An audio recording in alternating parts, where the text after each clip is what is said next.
Congrats to the New York Giants. Just a little bit after getting Joe Schoen as new general manager, a guy from Buffalo, they go back to the Bills and take another piece away from a strong Buffalo Bills team that's going to have to really rebuild after this. They get Brian Daboll, the offensive coordinator for Buffalo. He's the new head coach of the New York Giants. And this is interesting for a couple of reasons. Daboll was obviously there when Josh Allen underwent his transformation from being a below-average quarterback to being an elite QB, like the guy we saw in the playoffs just a couple days ago that was so dominant and looked like he could be an MVP candidate. Daboll was the one who basically oversaw that on Sean McDermott's staff because he's been there since 2018. Now, do we credit Daboll for the whole transformation? Certainly not. No. Josh Allen had a lot of potential coming out of college. That's why he went so high in the draft. And there's a lot of other things that came into play there. Getting Stephon Diggs obviously helped out quite a bit as well. There were other elements that contributed to Josh Allen performing at the level he's at now, not just Brian Daboll. But I think Daboll's ability to transition and kind of change his playing style and his coaching style as Allen evolved speaks well to his ability to deal with quarterbacks and deal with young quarterbacks who are still trying to learn their place in the NFL. Does that mean he's going to be able to fix Daniel Jones and turn him into a legitimate NFL starter? I wouldn't go that far.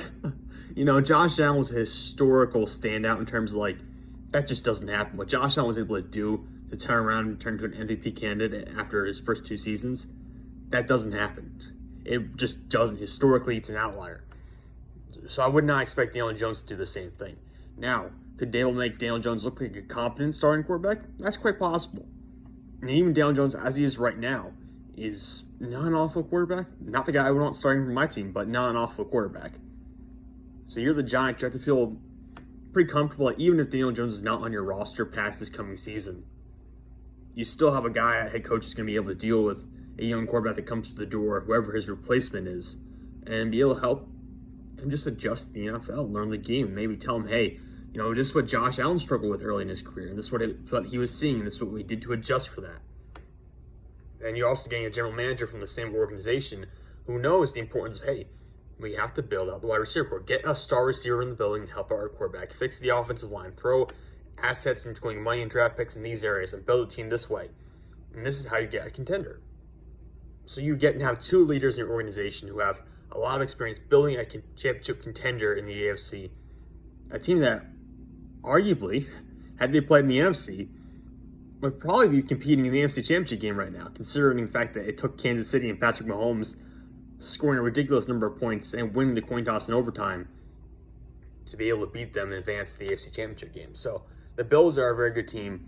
The Giants just got two of their best leaders in that organization and brought them over to New York, a team that has been very unstable and gone through 3 or 4 head coaches in the past 6 to 8 years. It's been pretty unstable in that sense. Now hopefully things will turn around. Gettleman's gone. No more Joe Judge. This is a huge upgrade for the Giants. And for guys like Brian Daboll, you're moving in state. As crazy as it is, you're just moving from Buffalo to New York. Well, actually, technically they're playing in New Jersey, but you get the point. It's not that far of a move for someone like Brian Daboll. 4 years in Buffalo as the offensive coordinator. Before that, Kansas City in 2012, he was an OC. In 2011, he was an OC in Miami. 2009, 2010, the offensive coordinator in Cleveland. So maybe offensive coordinator on a lot of questionable teams and a lot of teams that were not very good offensively. But then comes to Buffalo and maybe showing a little bit of maturity and being able to turn things around because he did spend time in New England in between those stops and at Alabama as well. So he's got the connections to Bill Belichick and Nick Saban. But he really stood out in Buffalo. That's really where he kind of made his mark. If you are the Giants, you have to love this hire because you know you're going to have some stability. You're going to have a pre-existing relationship between the head coach and the general manager. That's something you always have to count on. That stability in your leadership is something that Sean Payton actually talked about during his retirement press conference. You have to have a single mindset, or at least a mindset that maybe you disagree on something, but you're willing to negotiate about it and talk about it and being able to get to an understanding on why you disagree. And I think you'll have that in New York now because you have a general manager and a head coach who are aligned and have that long-term relationship. Now it's just a question of, can you fix the salary cap situation? Can you get out of the bad contracts you handed out over the past couple of years? And can you draft well? Can you get players in the building who are going to make a meaningful difference for this team? I certainly think the groundwork is set for the New York Giants to do that over the next couple of years.